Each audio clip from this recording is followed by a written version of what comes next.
여러분 안녕하세요. 6주차 1차 시수업을 시작하겠습니다. 6주차 수업은 비실험 설계, Non-Experimental Design에 대해서 함께 공부하도록 하겠습니다. 6-1주차의 수업 목적은 비실험 설계 종류를 파악하고요. 그 다음에 연구 목적에 따라서 적절한 비실험 설계를 선택할 수 있어야 되고요. 그 다음에 비실험 설계는 자료 수집 시점에 따라서 시간대에 따라서 비실험 설계를 분류할 수 있습니다. 그러한 방법은 어떤 것이 있는지 알아보도록 하겠습니다. 자, Nursing Research Process Map에 따라서 지금 우리가 어디쯤 와 있느냐 보도록 하죠. 아직 멀리 못 왔네요.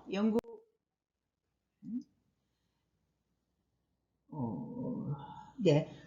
이 연구 문제를 선정하고 그 다음에 문헌 고찰을 하고 그 다음에 가설 용어 정의와 가설 설정하고 그 다음 이제 연구 설계로 들어왔는데 연구 설계는 연구 설계의 기본이 있었고 실험 설계가 있었고 오늘 배우는 것은 비실험 설계, 조사 연구, 그 다음에 비교 조사 연구, 상관성 연구, 방법론적 연구 이런 다양한 비실험 설계에 대해서 배우도록 하겠습니다.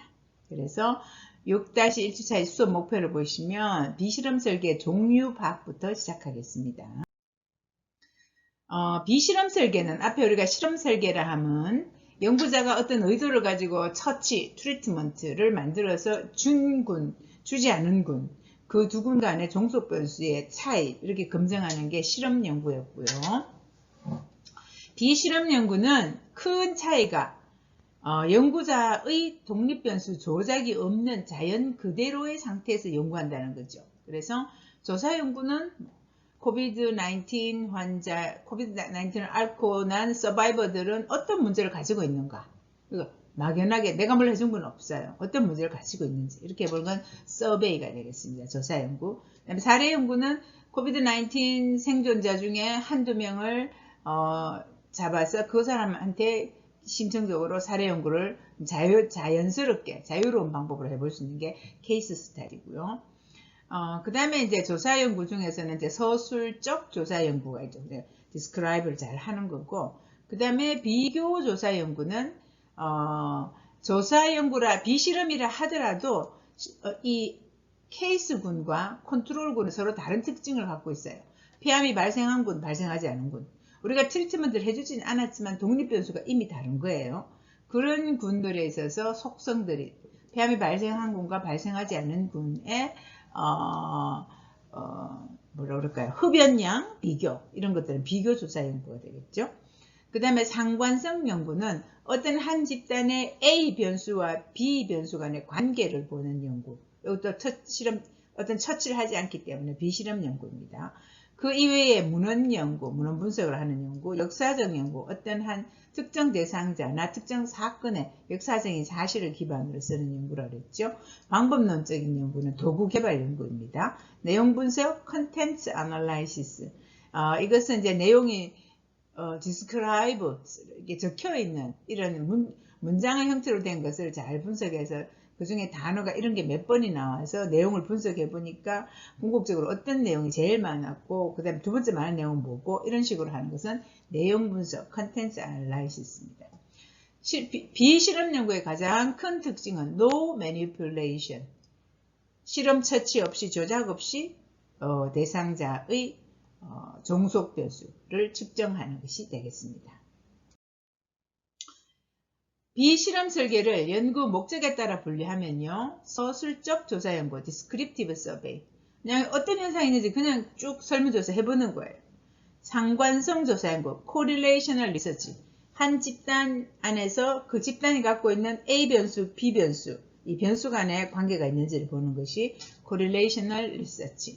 그 다음에 비교 조사 연구, comparative survey는 집단이 이미 다른 특징을 가지고 있어요.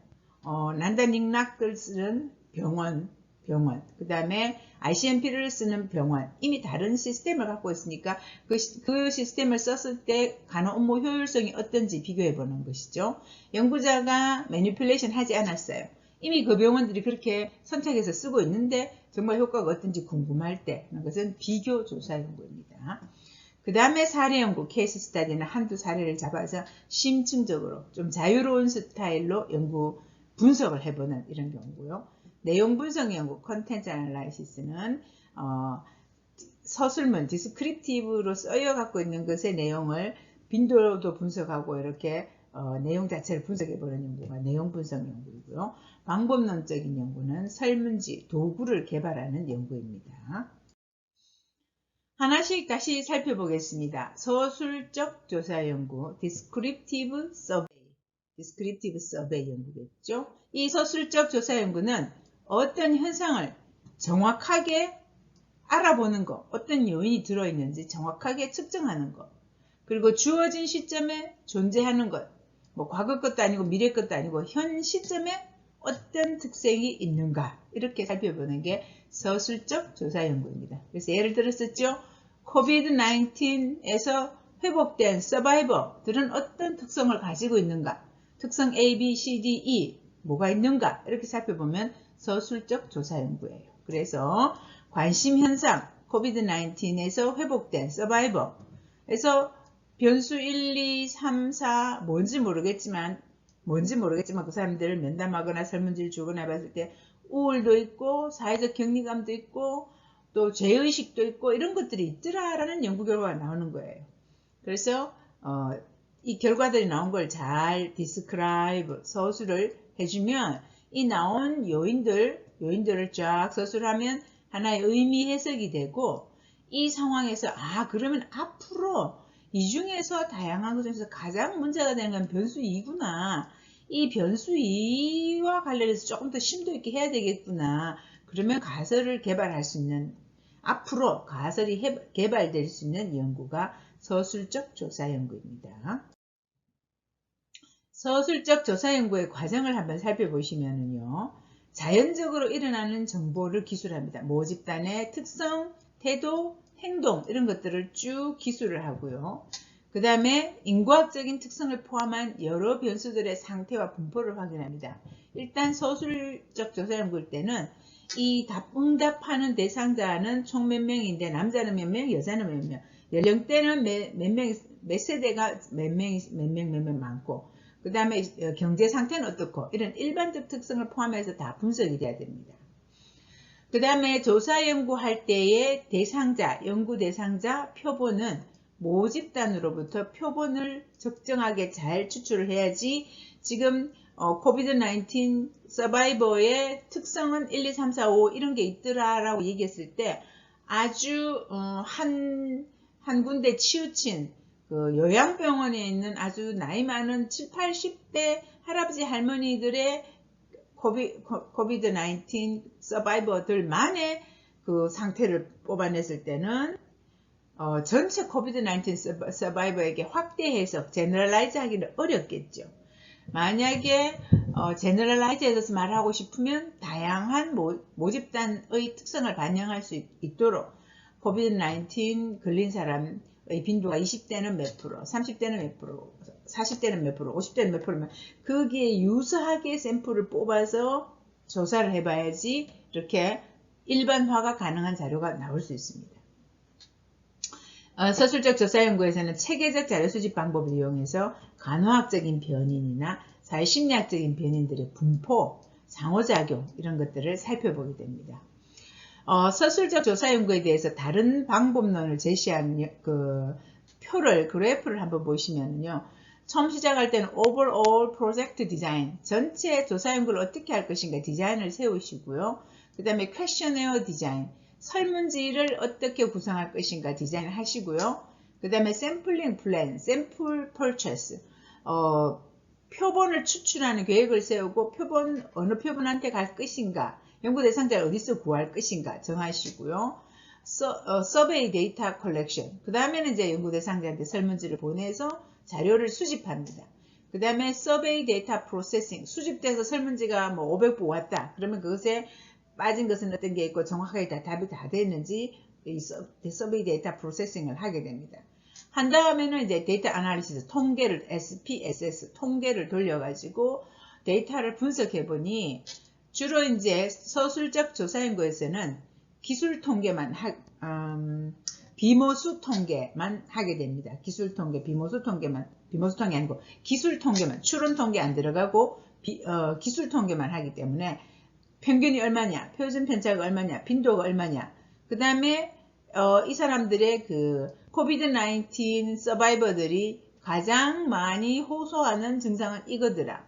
차트를 그리고 그래프를 그리고 하는 작업을 통해서 자료를 보기 좋게 배열을 해줍니다.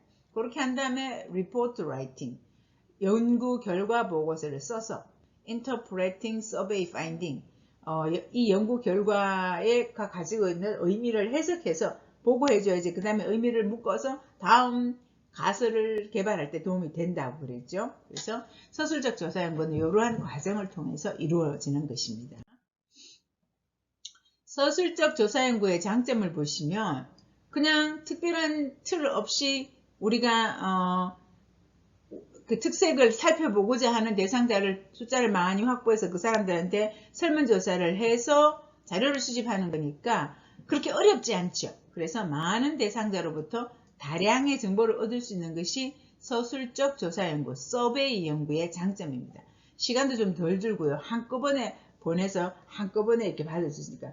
요즘 같으면 더 이제 종이를 뭐 전국에 보낼 필요도 없고 연락처만 정확하게 알고 있으면 구글 폼이나 네이버 폼으로 연구 결과에 대한 동의서도 받고 그다음 그걸로 체크해서 우리한테 보내주면 사실은 통계도 거의 다 돼갖고 오는 거잖아요. 자, 그런 거기 때문에 상당히 시간을 적게 들이고 많은 사람에게 자료 수집할 수 있는 방법이 서술적 조사 연구입니다.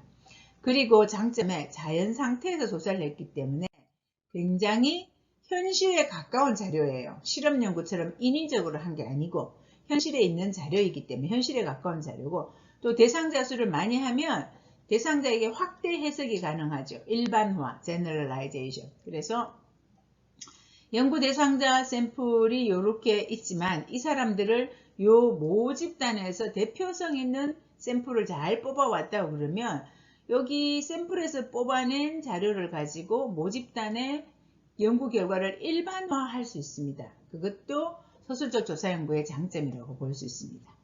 자, 그러면 서술적 조사 연구의 단점은 무엇일까요? 쉽다고 그랬지만 요즘은 또 대상자들이 설문지 굉장히 잘 안 해주잖아요. 그래서 회수율이 낮을 확률이 있습니다. 보통은 회수율이 20% 이상 회수를 못하게 되면 어떤 사람이 답을 안 했을까? 이 결과를 우리가 과연 다 믿을 수 있을까? 이런 걱정을 하게 되거든요. 그래서 회수율이 너무 낮으면 좀 안 되니까 회수율을 높일 수 있는 고민을 많이 해야 됩니다. 그 다음에 서술적 조사 연구는 아주 심층적인 자료는 수집하기 어렵죠. 설문지로 돼서 그렇다, 매우 그렇다, 그렇지 않다 이렇게 체크를 하는 거니까 좀 자료가 피상적인 자료를 얻을 가능성이 많고요. 그 다음에 조사 연구에서 얻은 자료는 그들의 특징은 어떠한가 해서 쭉 나열식으로 팩토 아이솔레이팅 하는 쭉 나열식인 요인만 알기 때문에 A가 B에 영향을 미친다 이런 인과관계는 알 수 없어요. 이것이 서술적 조사 연구의 단점이고 서술적 조사 연구에서 그렇게 이제 알게 되면 그 다음 단계로 이제 연구를 지속해 나가야 되겠죠. 그래서 이제 서술적 조사 연구의 생각 과제를 한번 해볼게요. 서술적 조사 연구의 예는 보시면 대구 지역 여교사의 모유 수유 현황 및 태도 조사, 서술적 조사 연구예요. 모유 수유를 대구 지역의 여교사들은 뭐 80% 하나, 90% 하나. 그 다음에 그분들이 태도가 긍정적인 태도를 갖고 있나, 뭐 어렵게 생각하나 설문지를 통해서 조사하는 거니까요. 그 다음에 대학생의 고카페인 에너지 음료 섭취 실태. 이것도 여러분 선배들이 했어요. 대학생들에게 고카페인 에너지 음료 종류를 어떤 것을 마시느냐, 하루에 몇 병을 마시느냐, 마시고 나서 부작용을 느낀 적이 있느냐, 주로 어떤 목적으로 마시느냐, 이렇게 실태를 조사했습니다. 그 다음에 또 대학병원 입원 환자의 낙상 경험 실태, 또 대학병원에서 낙상을 경험한 환자들에게 설문지로서 언제 낙상했느냐, 낙상하고 난 다음에 어떤 증상이 있었느냐, 낙상하고 난 다음에 병원에서 어떤 처치를 했느냐, 이제 이런 것들을 조사하는 거예요. 그래서 이제 여러분들이 여기서 생각 과제를 하시겠어요? 여러분들이 생각하는 서술적 조사 연구의 연구 제목, 연구 문제를 이렇게 3가지 적어보세요.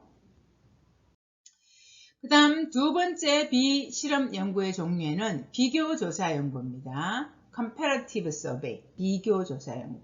비교조사 연구는 Causal Comparative Study, 그냥 Comparative Study, Causal Comparative Study 또는 Ex Post Factor Research, 다양한 이름으로 이야기합니다. 이것은 이미 존재하는 독립변수, 그러니까 연구자가 처치하지 않았어요. 뭔가 딴 걸 이 집단은 주고 이 집단은 안 주고 그렇게 안 했어요. 그러나 두 집단이 이미 달라요. 이미 다른 특성을 가진 두 집단을 선택하는 거죠. 그 이미 다른 독립변수를 가진 2개 이상의 집단을 나누어서 집단 간의 차이가 있는지 비교해 보는 게 비교조사 연구입니다. 그래서 집단 간에 이미 존재하는 차이의 원인을 확인하는 건데, 다른 외생변수를 다 조정하고 연구자가 처치를 준 군과 안 준 군을 전향적으로 연구하는 것보다는 이거는 이미 결과가 나타나고 난 다음에 왜 그런지를 원인을, 코즈를 거꾸로 찾아가는 후향적인 연구이기 때문에 연구의 디자인의 파워는 전향적인 것보다 못합니다. 못하지만 두 집단이 이미 차이가 났을 때, 그때 원인이 뭔지 찾아보는 것은 비교조사 연구를 한다는 거죠. 그래서 이미 집단 1에 폐암이 발생했고 또 집단 2에는 폐암이 발생하지 않았고 하는 결론이 났습니다. 그럼 폐암 발생군에게 몇 년 동안 담배를 하루에 몇 갑씩 피웠는지를 알아보고, 폐암 발생을 안 한 군에게 똑같은 것을 알아보고, 그래서 그 변수, 흡연량이라는 변수를 서술을 하게 됩니다. 그래서 흡연량을 두 집단 간 비교해보고 통계를 내보니까 유의하게 두 집단 간의 차이가 있더라. 의미를 해석해서 다음 연구를 위한 가설을 개발하는 단계까지 갈 수가 있습니다. 비교조사 연구를 하는 경우는 어떤 경우인가 보면 독립변수를 조작할 수 없는 경우, 윤리적으로 독립변수를 조작할 수 없는 경우, 그 다음에 독립변수 자체가 변화할 수 없는 특성인 경우, 남자와 여자의 수술 후 회복에 걸리는 기간, 이것을 비교조사 연구하고 싶다면 남자 여자를 우리가 조작할 수가 없잖아요. 이미 있는 거니까. 이미 두 집단 다른데 이 사람들이 수술을 하고 회복되는데 걸리는 기간을 두 집단 간에 평균을 내서 비교를 해보는, 이런 것은 비교조사 연구다라는 거죠. 그 다음에 비교조사 연구를 하려고 그러면 표본이 폐암이 있다 없다 이외에 다른 외생변수는 동질해야 됩니다. 그래야 비교가 가능할 거 아니에요. 그래서 가능하면 표본 추출 방법을 좀 엄격하게 해줘야 됩니다. 확률 표출, 랜덤 샘플링으로 확률 표출. 근데 이제 이 확률 표출 무작위 배정이 불가능하기 때문에 가능하면 샘플링, 표출 방법으로 대표성을 확보하는 것이 중요하고요. 그 다음에 확률 표본이 어려운 경우, 우리가 확률 표본을 한다는 게 무작위로 대상자를 뽑는다는 게 쉬운 일은 아니에요. 그렇기 때문에 확률 표본이 어려운 경우에는 비교 집단의 동질성을 통계적으로 검증하라. 즉, 비교 집단이 독립변수, 폐암이 있다, 폐암이 없다 외에는 나이도 두 집단 간에 유의한 차이가 없고, 성별도 두 집단 간에 유의한 차이가 없고, 다른 기저질환도 두 집단 간에 유의한 차이가 없고, 종속 변수인 앞으로 뭐라고 그럴까요? 다른 질병에 걸릴 확률, 이 종속 변수라면 그거에 영향을 미칠 수 있는 기타 외생 변수는 두 집단 간에 유의한 차이가 없다라는 동질성 통계적 검증을 해줘야 됩니다.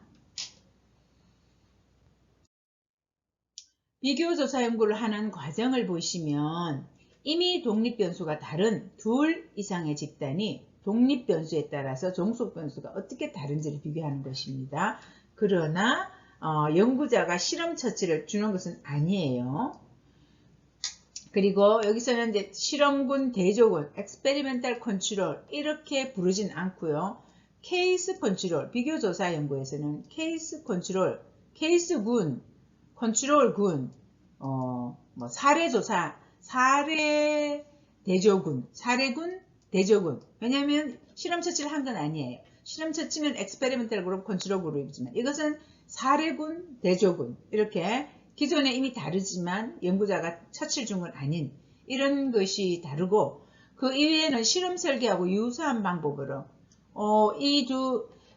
독립변수 이외에 두 집단을 무작위하게 뽑았다면 랜더마이즈드 컨트롤 그룹을 하기가 어렵겠네요. 그러나 무작위 표출은 할 수 있을 것이고요. 그다음에 두 집단 간의 이제 차이를 검증하는 연구를 하면 뒤에 배울 T 검증 이런 걸 하게 되겠죠. 자, 종속 변수를 정확하게 측정하기 위해서는 측정 도구를 사용해야 되고요. 그 다음에 집단 간의 차이를 밝히는 정확한 자료 분석, 통계 분석을 하려고 그러면 T 검증, 두 집단 간의 평균의 차이가 있는지를 보는 검증은 T 검증입니다. 그 다음에 세 집단 이상에서 집단 내 분산과 집단 간 분산의 차이가 있는지를 보는 것은 아노바, 경우에 따라서는 또 F 검증, 이름이 똑같은 이름이에요. F 검증이 아노바 테스트입니다. 아노바 테스트는 Analysis of Variance, 별량 분석인데요. F 검증이라고도 부릅니다. 이것은 세 집단 이상일 때 분산 차이 검증하는 거고, T 검증은 두 집단의 평균 차이 검증을 하는 것입니다. 그래서 비교조사 연구일 때 T 검증 아노바를 하는데, 이것은 실험 연구일 때 하는 통계 분석하고 같은 통계 분석법입니다. 자, 그럼 이제 비교조사 연구의 예를 한번 만들어 보겠습니다. 4년제 학사 졸업 간호사와 3년제 전문대 졸업 간호사의 간호 업무 스트레스 비교. 이것은 비교조사 연구예요. 4년제 졸업 간호사와 3년제 전문대 졸업 간호사를 여러분이 서치 준 게 아니에요. 이미 그렇게 나와 있고 그 사람들 다른 독립변수를 갖고 온 거예요. 근데 그 사람들이 임상 현장에서 임상 간호 역량이 어떤 차이가 있는지, 업무 스트레스의 차이가 있는지, 장기간 근무하는 근속 연수의 차이가 있는지 이런 것을 비교해보는 연구를 할 수 있겠죠.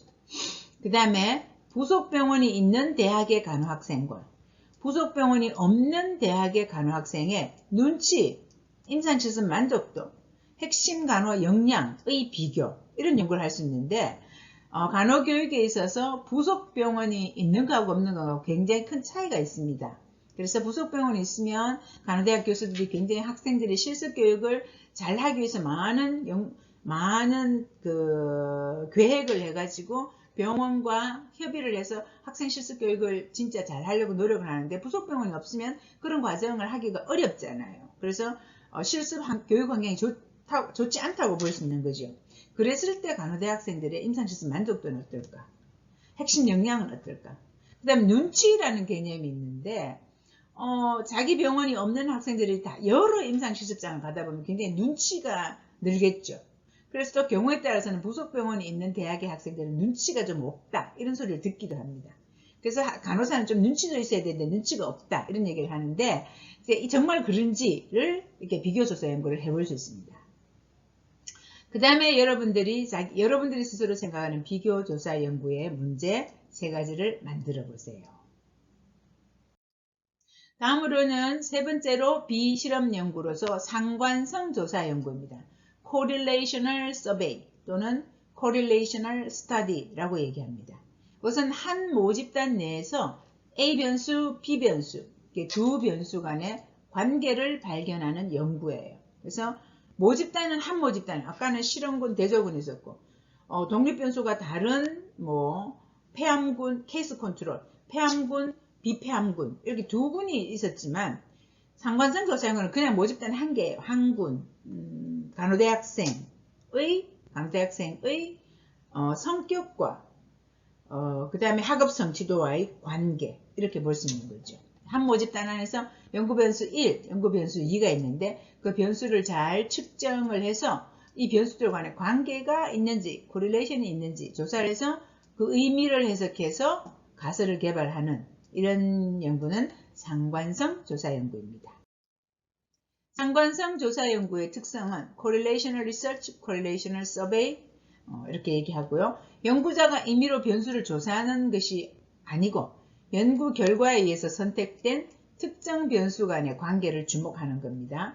Correlational Research는 서술적 조사 연구보다는 한 단계 진보했다고 볼 수 있어요. 왜냐하면 우리가 연구 문제 배울 때 Factor Isolating, 요인 분리 수준, 요인 추구 수준에서 조사 연구를 한 거죠. COVID-19 서바이버의 특색은 무엇인가? 그 사람들은 코비드-19을 앓고 난 후에는 우울감이 있다, 사회적으로 격리가 된다, 길티 의식을 갖고 있다, 쭉 이렇게 나왔잖아요. 그 중에서 연구자가 그러면 코비드-19 환자의 죄책감과 사회적 격리와는 상관관계가 있는가? 이렇게 이제 주요 변수로 엮어서 변수 간의 관계를 보는 거예요. 그러니까 한 단계 진보했다고 볼 수 있죠.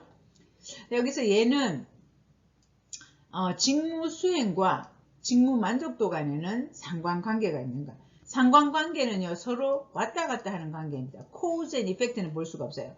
직무 수행도가 높은 사람이 직무 만족도가 높더라, 이렇게는 이야기할 수 없고, 직무 수행이 직무 만족도에 영향을 주기도 하고, 직무 만족도가 또 직무 수행에 영향을 줄 수도 있어요. 서로 영향을 주고받는 관계를 우리는 상관관계라고 이야기합니다. 그래서 코우즈 앤 이펙트는 볼 수 없어요. 코우즈 앤 이펙트는 주로 실험 연구에서 볼 수 있고요. 상관성 조사 연구는 두 변수 간에 관계가 있다, 얼마나 관계의 강도가 강하다, 이렇게 말할 수 있는 결과를 결과를 낼 수 있습니다. 자, 그러면 상관성 조사 연구의 예를 보지요. 예를 들자면 심장 수술 전 어린이의 불안과 그 어린이의 어머니의 불안과의 상관관계. 이게 뭐 대상자 모집단인 어머니, 어린이 다른 것 같지만 쌍으로 이루어져 있잖아요. 그 아이의 엄마, 또 그 아이의 엄마, 이렇게 쌍으로 되어 있기 때문에 이것은 다 한 쌍으로 보게 됩니다. 쌍으로 봐서 어린이의 불안이 높으면 엄마의 불안이 높을 것이고, 엄마의 불안이 높으면 또 아동의 불안에도 영향을 주겠죠. 그래서 서로서로 얼마나 영향이 있는가 보는 연구 문제를 가지고 할 수 있고요. 그 다음에 예를 들자면 일반인의 건강통제의 아니고 건강통제위 건강통제위 성격과 건강증진 행위와의 관계 연구, 이런 거 할 수 있는데, 건강통제위 성격은 내적 건강통제위, 외적 건강통제위, 우연성 건강통제위, 이런 게 있습니다. 내적 건강통제위는 내가 내 건강을 지키고 내 건강을 관리하는 건 내가 하는 거야 라는 게 내적 통제위이고요. 외적 통제위는 나는 별로 내 건강에 대해서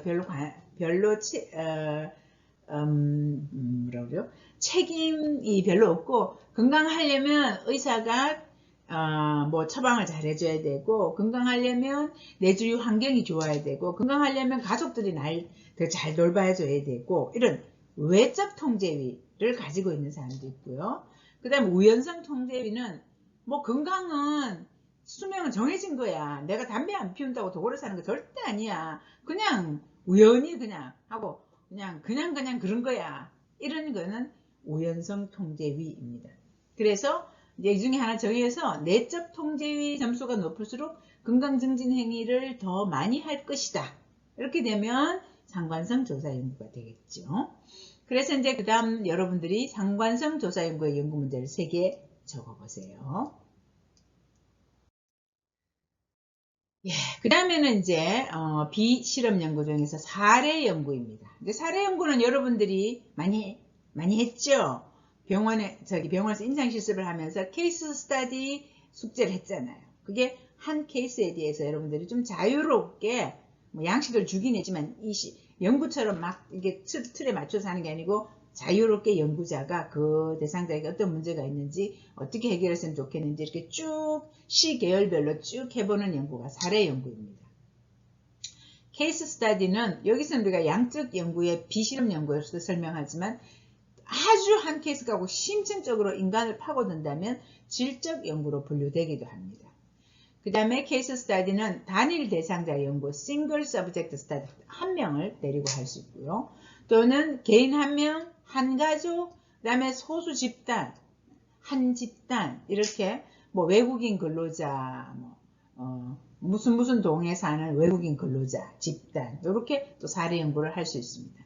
그래서 사례 연구는 소수 사례를 대상으로 상세하고 심층적으로 장시간 자료조사를 하고, 연구자가 단독으로 작업해서 분석해서 목적이 달성되었다, 혈압이 낮아졌다, 이렇게 얘기하지만 그것을 통계 분석을 하지는 않는 이런 연구가 사례 연구이다면, 그거 이외의 연구들은 우리가 통계적 연구, statistical study라고 그러는데, 통계적 연구는 연구 대상자가 좀 많아요. 다수의 연구 대상자에게 여러 가지 변수를 다 하진 않습니다. 이때는 소수의 변인 중심으로 좀 단시간에 걸쳐 자료 수집을 해서, 자료 수집하는 도구는 설문지나 혈압계나 피 뽑아서 피에 들어있는 성분 분석계나 이런 측정 도구를 가지고 자료가 나오면 그 자료를 통계 분석, 두 집단 간의 평균 차이 검증은 T 검증, 세 집단 이상의 분산, 얼마나 흩어져 있는가라는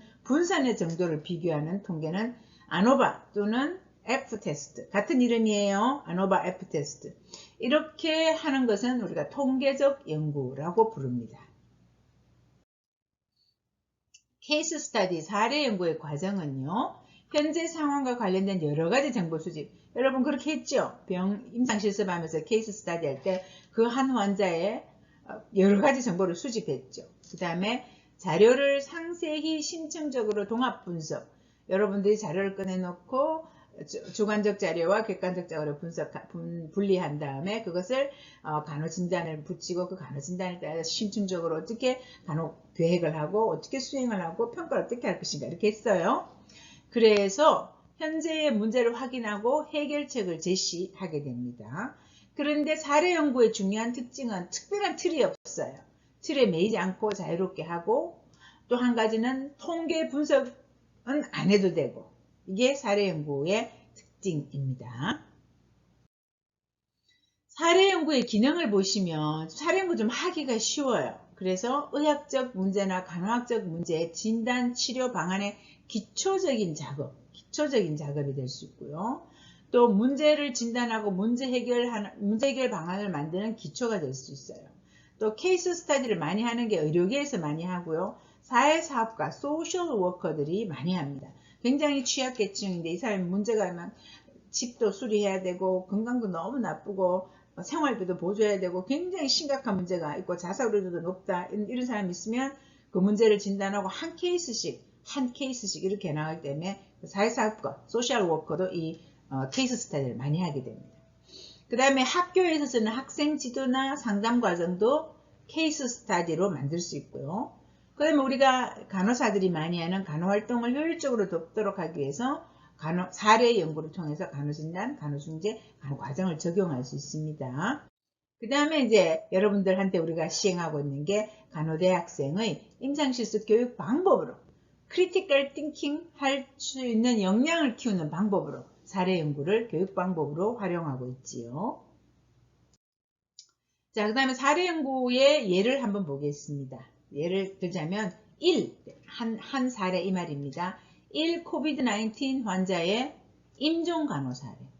코비드-19 환자가 굉장히 컨디션이 안 좋아져서 호흡이 극히 나빠지고 굉장히 혼자 독방에서 사망 과정에 임종 과정에 들어갔다. 그랬을 때 간호사들이 정말 어떻게 외부 가족하고 연결하고 그 사람을 심리적으로 스피리추얼리 케어를 했는지를 잘 심층적으로 분석을 하면 코비드-19 환자의 임종 간호 사례 연구가 되겠죠. 그 다음에 또 이제 팔리에이티브 키모를 받는 어드밴스드 스토막 캔서 환자의 사례 연구, 이런 연구를 할 수 있어요. 스토막 캔서가 수술을 하고 항암을 해서 깨끗하게 서바이버가 되면 좋은데 이 사람은 점점 스테이지 3, 스테이지 4로 가고 점점 상태가 좋아지지 않습니다. 그럴 때 우리가 어드밴스드 스토막 캔서, 진행성 위암 환자입니다. 근데 진행성 위암 환자인데 더 이상 치료할 것이 없습니다. 해서 이제 치료를 고만하고 호스피스 케어를 받는 그런 사람도 있겠지만 상당히 많은 환자들이 진행성 암이지만 팔리에이티브 케모, 완화적으로 항암요법을 계속하게 돼요. 그러니까 항암요법에 따른 여러 가지 불편감도 있고 완전하게 치료되기는 어려운 스테이지에 있는데도 이 팔리에이티브 케모를 받고 있어요. 그래서 이 환자들은 도대체 어떤 심리적인 어려움이 있고 신체적으로는 어떤 사이드 이펙트를 겪고 있고 어떤 간호를 해주면 좋겠는지 그 환자를 중심으로 이렇게 사례 연구를 할 수 있죠. 위의 예를 보고 여러분들이 사례 연구의 예를 세 가지 이야기해 보세요. 사례 연구 1, 2, 3 이렇게 적어 보세요. 사례 연구는 단일 한 사례를 갖고 그냥 한 번만에 이렇게 롱지튜디널하게 이렇게 적을 수도 있지만, 사례 연구에는 또 이제 몇 가지 스타일이 있습니다. 그래서 사례 연구도 설계가 있고요. 그래서 단일 대상자 원샷 한 번만 재는 것도 있지만, 단일 대상자 타임 시리즈 한 명한테 여러 번 측정하는 단일 대상자 시계열 연구가 있습니다. 시계열 연구의 종류에는 AB 설계, ABA 설계, ABAB 설계 이렇게 다양한 설계가 있을 수 있는데요. AB 설계라는 것은 일반적으로 여러분이 하는 케이스 스타디예요.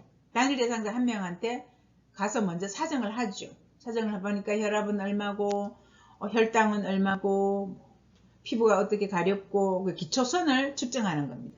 그렇게 하고 여러분이 그 문제를 해결하기 위해서 간호중재, 간호계획을 세우잖아요. 그래서 그 중재를 주고 난 다음에 다시 우리가 간호진단별로 하죠. 고열이 있다. 그러면 간호중재를 하고 열을 다시 재보잖아요. 그래서 중재계부에 측정을 했을 때 그때가 B입니다. 그래서 B가 B가 중재 후에 측정한 것이 중재에 의한 변화인지는 확신하기 어려워요. 왜냐하면 우리가 준 중재 말고도 환자한테 주어진 뭐 히스토리나 매추레이션 이펙트나 이런 게 다 있을 수 있기 때문에 A-B 설계를 했을 때는 특히 한 단일군 사례 연구 우리는 그렇게 하고 있지만 그게 우리가 해준 것 때문에 그렇게 효과가 났냐라는 것은 확인하기가 어렵다라는 거죠. 그래서 단일군 한 대상자를 할 때라도 ABA 설계를 하게 됩니다. ABA 설계는 먼저 기초선을 측정하고 중재를 개입한 후에 다시 기초선 측정을 하게 됩니다. 다시 기초선으로 돌아가서 측정을 하게 됩니다. 그래서 AB 설계는 여기까지예요. 어떤 대상자가 지금 예를 들면 이런 게 있어요. 자폐아가 있는데 자폐아가 머리를 벽에 부딪히는 그런 행동을 굉장히 많이 해요. 그래서 기초선에서 얘를 일주일간 관찰했을 때 머리를 벽에 몇 회나 부딪혔는가 이렇게 봐요. 그 다음에 2주 차에는 아이를 한번 안았을 때 10분간 안아주고 그것을 하루에 4번 했다. 이런 중재를 줬어. 그렇게 중재를 줬을 때 아이가 머리를 부딪히는 횟수, 이거 반대로 돼야 되겠네요. 이게 부딪히는 횟수가 적어져야 되겠죠. 이렇게 적어졌다. 이렇게 딱 했는데 단폭만으로 그런지는 잘 모르겠어요. 이렇게 AB 디자인을 했을 때는. 그래서 ABA 디자인은 여기까지 하는 거예요. 그래서 처음에 기초선을 측정하고 중재를 줬을 때 이렇게 좋아진 걸 받고 중재를 다시 끊어봐요. 그럼 도로 내려가게 되죠. 그러면 이게 중재 효과이구나 라고 알 수 있어서 한 대상자한테 하더라도 중재를 안 주고 측정하고 주고 측정하고 다시 안 주고 측정하고 이렇게 해서 이 곡선을 보고 이게 중재 효과다라고 아는 게 ABA 설계예요. 근데 ABA 설계의 문제는 뭐냐면 나쁜 상태에서 끝낸다는 거죠. 그래서 그거보다 조금 더 좋은 것은 AB, AB 이렇게 4번 하는 거예요. 기초선 측정하고 중재 주고 재보고 중재를 빼고 다시 재보고 다시 중재를 주고 재보고 그랬더니 요것처럼 나빠졌다가 좋아졌다가 나빠졌다가 중재를 주니까 다시 좋아지면 확실히 이것은 중재에 의한 효과가 맞구나 라고 우리가 케이스 한 사람을 데리고 케이스 스타디 하더라도 타임 시리즈로 이렇게 여러 번 해보면 좀 더 설명력이 있는 연구를 할 수 있습니다. 그래서 사례 연구의 장점은 이것은 이제 문제를 발견하기 위한 연구이지 문제를 해결하기 위한 연구는 아니에요. 이걸 통해서 가설 설정이 가능하고요. 그 다음에 사례 연구는 굉장히 누구나 할 수 있어요. 여러분들도 하잖아요. 그래서 실행 가능성이 높고 특별한 제한이 없고 자료 수집 방법도 다양하고 자료 해석도 연구자가 주관적으로 자료 해석을 할 수 있는 연구가 케이스 스타디입니다. 사례 연구의 단점은 내 한 케이스에서는 이렇게 나타난 것이 맞지만 이것을 한 케이스한테 타당한 도구도 아닌 걸로 연구자가 주관적으로 해석했기 때문에 generalization, 일반화하기는 어렵습니다. 그러니까 측정 도구의 신뢰도 타당도도 떨어져 있습니다. 그래서 확정적인 연구라고는 보기 어렵고 사례 연구는 이제 시작해보는 초보 연구라고 볼 수 있겠죠.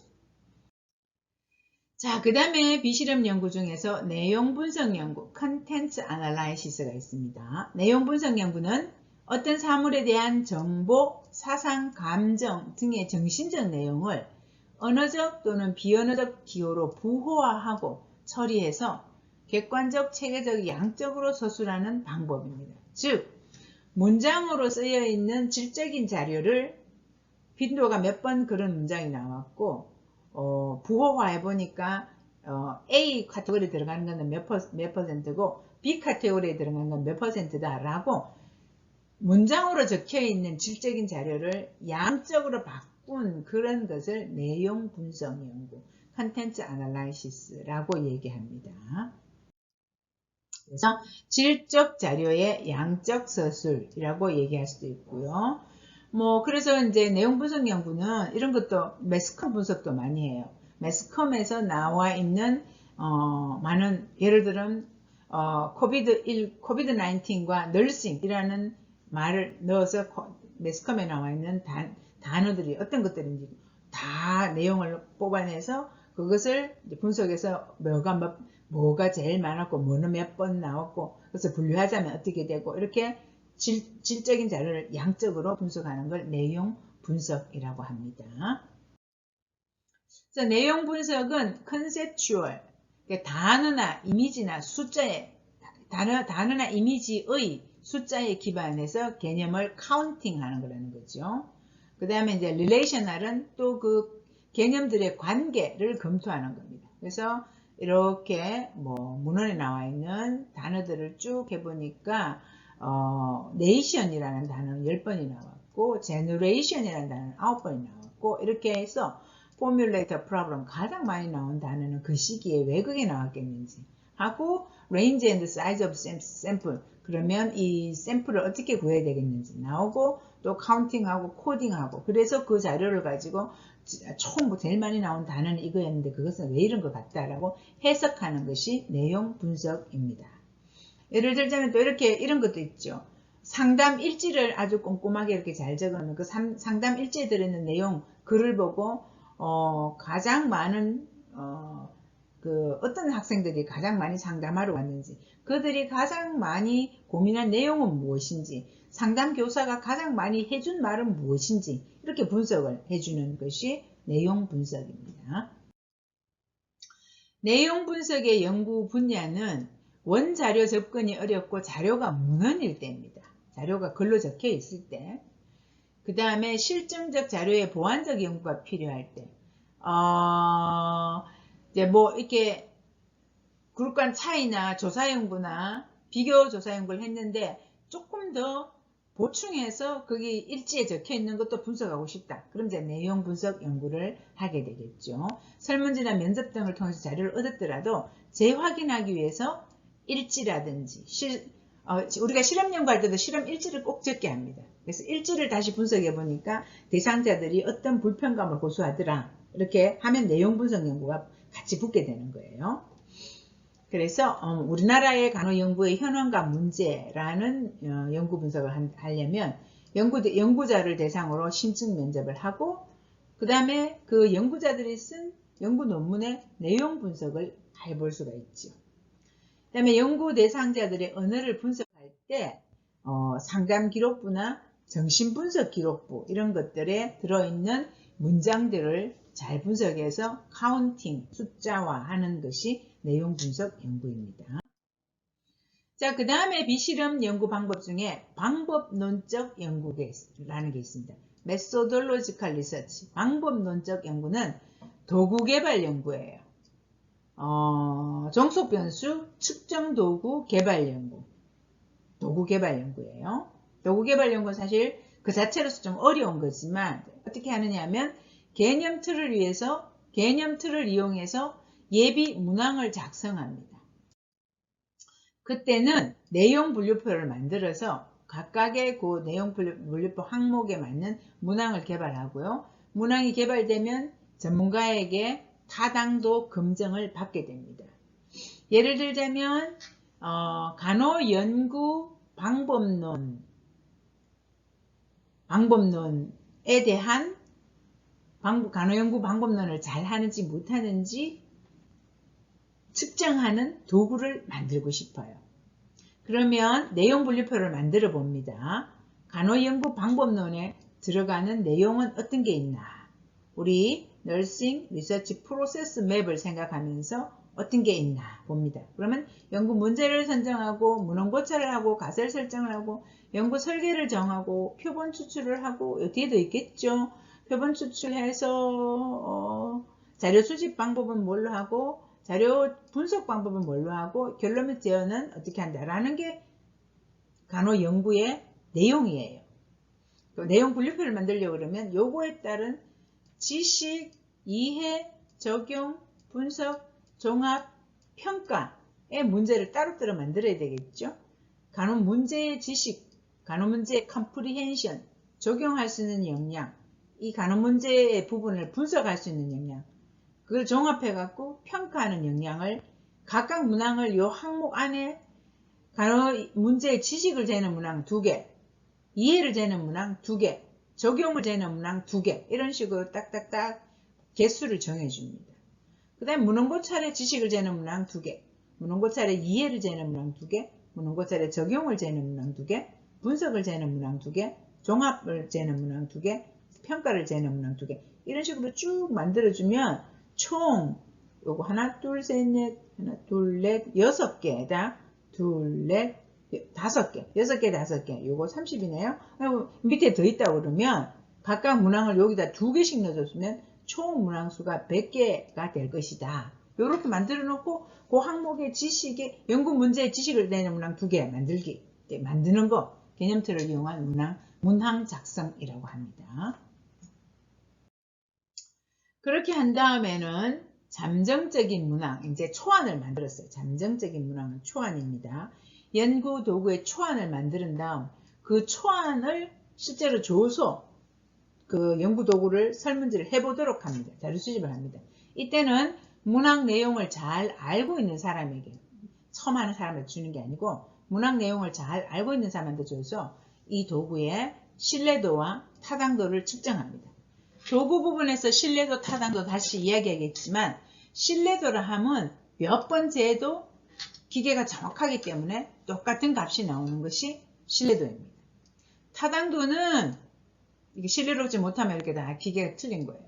타당도는 지금 재고자 하는 딱 그거 맞는 거, 개념적으로 딱 맞는 도구인가라는 게 타당도입니다. 그래서 이 신뢰도도 높고 타당도도 높도록 측정을 해야 됩니다.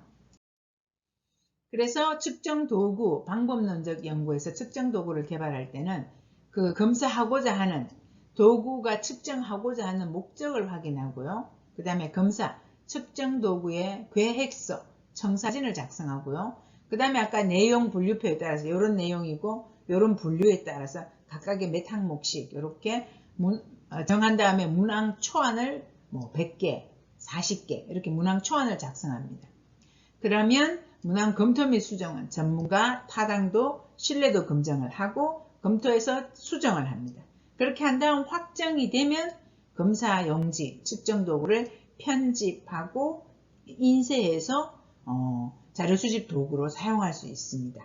방법론적 연구입니다. 그래서 비실험 설계의 종류를 조사 연구부터 상관성 연구, 비교 조사 연구, 사례 연구, 방법론적 연구, 내용 분석 연구 이렇게 이제 비실험 설계 종류에 대해서 공부를 했고요. 그 다음에는 자료 수집 시점에 따라서 비실험 연구를 분류할 수 있습니다. 그래서 자료 수집 시점에 따라서는 어떻게 분류하는지 보도록 하겠습니다. 자료 수집 시점에 따라서 조사 연구를, 비실험 연구를 분류하는 것은 후향적 연구, retrospective survey, ex-post facto 연구입니다. 뭐 비교 조사 연구 이런 것도 다 후향적 조사 연구예요. 앞에서는 그냥 비실험 연구의 종류를 얘기했고 여기서는 시점에 따라서 분류한 거니까 두 개가 이제 중복될 수도 있어요. 중복된다는 얘기는 비교 조사 연구는 후향적 조사 연구, 대부분 후향적 조사 연구를 하게 되겠죠. 전향적 코호트 연구는 프로스펙티브 코드 스타디는요. 지금 시작해서 앞으로 변화가 어떤지 설문조사, 조사 연구를 한다든지 지금 A군과 B군 나누어서 앞으로 어떤 변화가 있는지 비교 조사 연구를 한다든지 이건 전향적 코호트 연구예요. 횡단적 조사 연구는 크로스 섹셔널 서베이인데 시점이 다르지만 지금 한 시점에서 각 다른 시점에 있는 모든 대상자를 다 넣어가지고 조사를 해보는 것이 횡단적 조사 연구예요. 그 다음에 종단적 조사 연구는 longitudinal study라서 전향적 조사 연구도 longitudinal study로 할 수 있어요.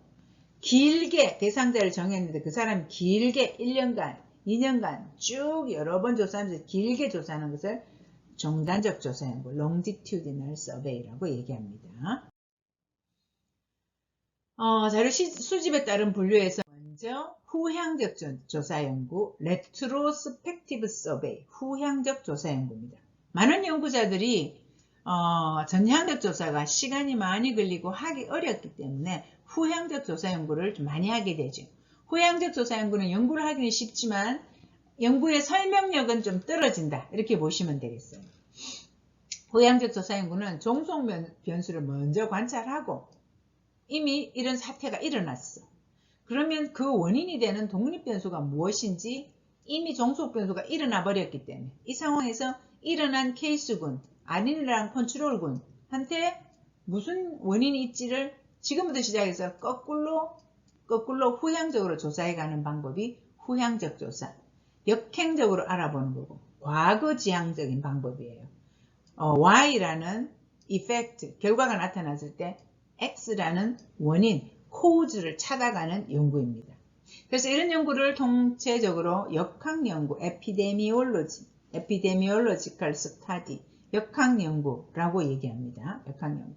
그래서 예를 들자면 기형아를 출산한 산모와 정상아를 출산한 산모가 있어요. 그러면 이 기형아를 출산한 산모는 그 아기를 가지고 나서 1년 동안에 어떤 음식을 먹었나, 어떤 약을 먹었나, 정상아를 출산한 산모는 어떤 음식을 먹었나, 어떤 약을 먹었나, 어떤 행동을 했나 찾아서 두 집단 간의 차이가, 유의한 차이가 있는 것이 있는가 이렇게 보는 게 후향적 연구입니다.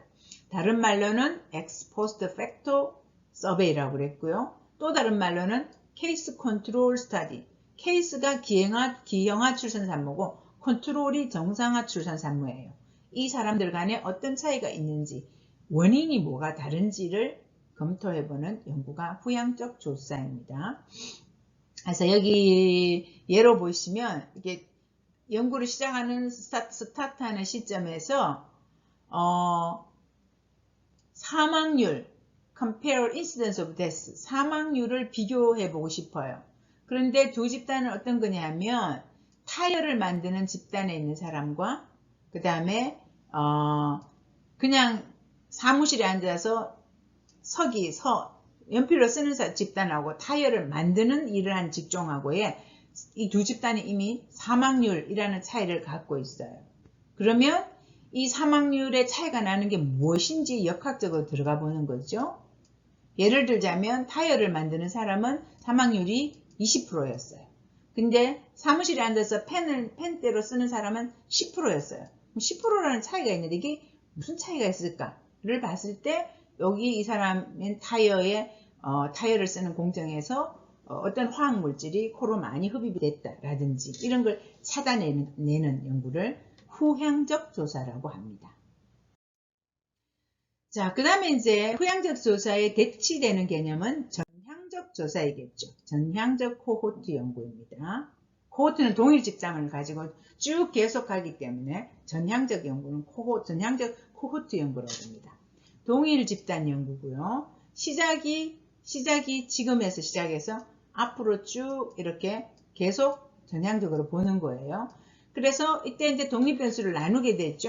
현재 비만한 사람과 현재 표준 체중인 사람, 이 두 사람을 매년 5년 후, 10년 후까지 비교한다고 봐요. 그럼 10년 후에 비만한 사람의 질병 발생률과 10년 후에 표준 체중인 사람의 질병 발생률을 비교해서 유의한 차이가 있는지 보는 것. 이것은 전향적 코호트 연구입니다. 그래서 예상되는 원인의 검사에서 시작해서 예상되는 결과, 질병 발생률, 유병률, 질병 정해놔야 되겠죠. 당뇨, 고혈압, 고지혈증 이런 것들을 정해놓고 그런 질병의 유병률이 10년 후에는 비만군에서는 몇 프로, 그 다음에 표준체중군에서는 몇 프로 이렇게 전향적으로 연구하는 것입니다. 그래서 예상된 결과가 나타날 때까지 기다려서 측정하는 것이고, 리스크 팩터하고 미래질병 발생과의 관계를 다른 걸 다 조절하고 그 변수만 보기 때문에 후향적인 것보다는 좀 파워가 있는 디자인이라고 볼 수 있겠죠. 그래서 질병이 현재 없는 사람에서 비만군과 정상군을 구분한 다음에 10년 후 대장암 발생률 이렇게 전향적 조사 연구를 할 수 있습니다. 그리고 미국에서 유명한 전향적 조사 연구는 간호사 코호트 연구예요. 간호사들이 이제 건강과 관련해서 지식도 있고 또 관심도 많고 하기 때문에 모든 간호사, 그러니까 협회에 등록된 간호사들에게 설문지를 미리 이제 출발할 때 줍니다. 줘서 어떤 설문지라고 현재는 자기가 이제 질병이 없다라는 것도 이제 다 한 다음에 그 사람이 1년 후에 설문지를 다시 해서 어떤 질병이 생겼는지 또 1년 후에 동일한 집단에게 계속 이렇게 하는 연구가 간호사 코호트 연구고요. 그래서 간호사의 직무 스트레스하고 심혈관 질환 발생률 이런 것들이 연구 결과로 나왔습니다. 자, 그 다음에 시점에 따른 분류에서는 횡단적 조사 연구가 있습니다. 크로스 섹셔널 서베이, 횡단적 조사 연구. 여러 시점에 있는 다양한 대상자들을 동시에 조사합니다. 연구자로서는 한 지금 시점에서 여러 다른 시점 대상자들을 동시에 조사하니까 일시에 연구를 할 수 있는 이점은 있지요. 그래서 예를 들자면 이런 것입니다. 사별 기간에 따른 유가족의 애도 반응 조사인데, 지금 내가 대상자를 사별한 지 6개월 된 사람 100명, 사별한 지 1년 된 사람 100명, 사별한 지 2년 된 사람 100명, 사별한 지 3년 된 사람 100명 이렇게 다 구해서 이 사람들의 애도 반응을 측정한 다음에 사별한 지 6개월, 1년, 2년, 3년 된 사람의 애도 반응은 유의한 차이가 있다. 이렇게 할 수 있는 것이 횡단적 조사 연구입니다. 그런데 이제 이 사람들이 다 내 집단이 다 다르기 때문에 우리가 사별 후, 사별 기간이라는 독립 변수 이외에 이 집단들이 다 다르기 때문에 외생 변수가 작용할 수 있는 게 단점이죠. 다음으로는 종단적 조사 연구, longitudinal survey입니다. 이것은 같은 대상자를 대상으로 해서 시차를 두고 여러 번 반복하는 겁니다. 아까 사별을 예로 들자면은 동일한 대상자 100명한테 지금 6개월 됐을 때의 애도 반응을 측정하고 또 그 100명한테 1년 됐을 때 애도 반응을 측정하고 그 100명을 데리고 2년 됐을 때 애도 반응을 또 측정하고 그 100명을 데리고 3년 됐을 때 애도 반응을 또 측정해서 그러면 기간 이외에 100명은 다 동일한 대상자이기 때문에 다른 외생 변수는 조사가 다 됐다고 볼 수 있죠. 그래서 이것은 종단적 조사 연구는 횡단적 조사 연구보다는 외생 변수가 통계가 돼서 강력한 연구 설계이긴 합니다. 그러나 100명을 데리고 3년간 조사하다 보면 탈락률도 굉장히 높아지겠죠. 그런 문제가 있습니다. 여기 종단적 조사 연구의 예로 하나 더 적어놨는데요. 간호학과 학생의 간호직에 대한 이미지 변화 조사. 그래서 2014년에 나왔는데 2021년도 입학한 학생 80명을 대상으로 2022년 2학년 대세보고 2023년 3학년 대세보고 2024년 4학년 대세보고 이렇게 측정하면 종단적 조사 연구. 얘들이 학년이 지나갈수록 간호직에 대한 이미지가 어떻게 되느냐, 좋아지느냐, 나빠지느냐 이런 것을 알 수 있겠죠. 종단적 조사 연구의 장점은 동일한 집단의 외생 변수를 조정해서 시간이 지나면서의 변화를 보는 거기 때문에 인과관계나 원인적 요소를 추론할 수가 있습니다. 시차를 두고 계속 조사하기 때문에 대상자의 변화 과정을 심층적으로 파악할 수 있습니다. 단점은 시간이 오래 걸리고 이렇게 장기간 연구를 하려고 그러면 연구의 비용도 많이 들고요. 가장 중요한 문제는 대상자 탈락률이에요. 3년, 5년, 10년 하면 대상자가 계속 탈락하는 것 때문에 문제예요. 그런데 롱지튜드널한 연구도 전향적 연구처럼 롱지튜드널한 건 동일 대상자한테 쭉 계속 하는 거지만 전향적 프로스펙티브 코호트 연구 같은 경우는 동일 대상자가 아니더라도 대한간호협회의 간호사 사람들은 중간에 빠져나간 사람도 있지만 새로 들어온 사람도 있잖아요. 그 사람들 넣어서 누적해서 계속 하는 게 전향적 코호트 연구예요. 근데 간호사라는 특징은 유사자라는 거죠. 유사한 집단에게 계속 어떤 스트레스를 받고 어떤 심장 질환이 생기냐를 쭉 누적해서 이렇게 보는 연구는 전향적 코호트 연구고, 롱지튜디널한 연구는 딱 정해진 대상들한테 1년 후에, 2년 후에, 5년 후에 이렇게 재는 것이 되겠습니다. 그래서 전향적 코호트 연구에서 이제 미국과 한국에서 간호사 코호트 대상으로 간호사 건강 연구, 여성 건강 연구가 이렇게 이루어지고 있고 홈페이지도 있습니다. 여러분들이 가셔갖고 어떤 연구 결과가 있는지 한번 보면 좋겠고요. 가장 대표적인 전향적 코호트 연구는 하버드 대학 졸업생에 대한 연구예요. 건강뿐만 아니고 하버드 대학 졸업생은 뭐 어떤 사람이 수명이 가장 긴지, 어떤 하버드 대학을 졸업하거나 어떤 직업을 많이 가지는지, 하버드 대학 졸업생에 대해서는 코호트로 들어와서 그 사람들이 꾸준하게 설문조사를 계속 해주고 있어요. 하버드 대학 졸업생 코호트들이 사망한 사람 빠져나가고 또 새로운 하버드 대학을 졸업한 사람 또 거기 들어가서 설문을 계속하고 해서 그 사람들의 사회문화적인 특징, 건강의 특징, 경제적인 특징을 쭉 코호트 연구를 하고 있어요. 이것도 여러분들이 찾으면 홈페이지에 있으니까 찾아보도록 그렇게 합니다.